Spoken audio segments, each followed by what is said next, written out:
bringing up a generation of emotionally unstable children by projecting our stressful situations on them. Last year, we have seen it all, from the homicides, the suicides, the infanticides where you see, a lady strangling their own children, familicides whereby a young person kills all their family, as well as all forms of negative expressions.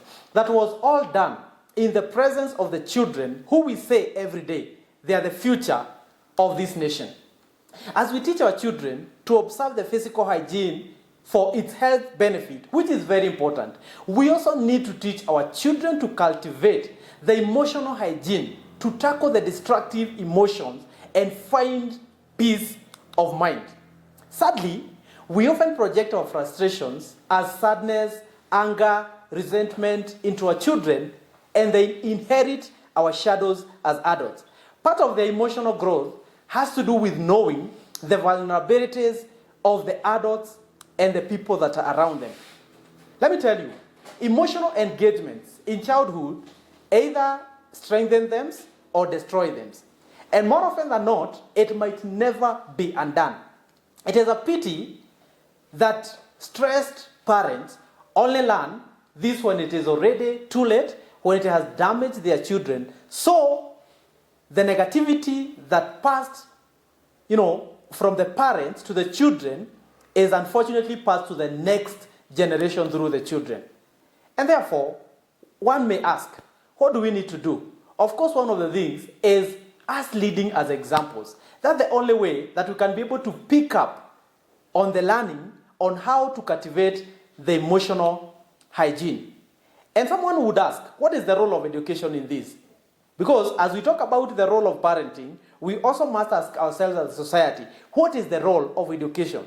The only way the issues of emotional, engagement in our children could be undone by teaching these children to become conscious of the script that they learn throughout their childhood. Of course, through a lot of counseling, through a lot of mentorship, and give them the tools to introspect or to understand and realize and get the independence to decide. I wonder if we have a system of education that is playing to this context.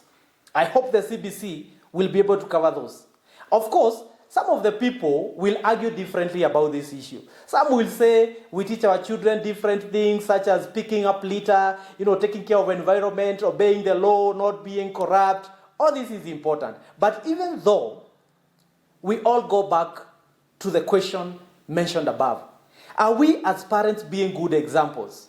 That is the key. As much as we are not angels as parents, we must always be intentional in our parenting, and we always need to remind ourselves to be positive examples to our children and avoid projecting toxicity to them. Of course, there's going to be hard times, but we really need to be very intentional as we parent. I want to tell you today that you need to take care of your children and they will turn up good. The Bible says, of course, very clearly in Proverbs chapter 22 verse 6, train up a child in the way he should go, and when he is old, he shall not depart from it. Parents, let's have this conversation and let's be intentional on the way that we are parenting our children. This is Musa Laikipia, and this is my opinion.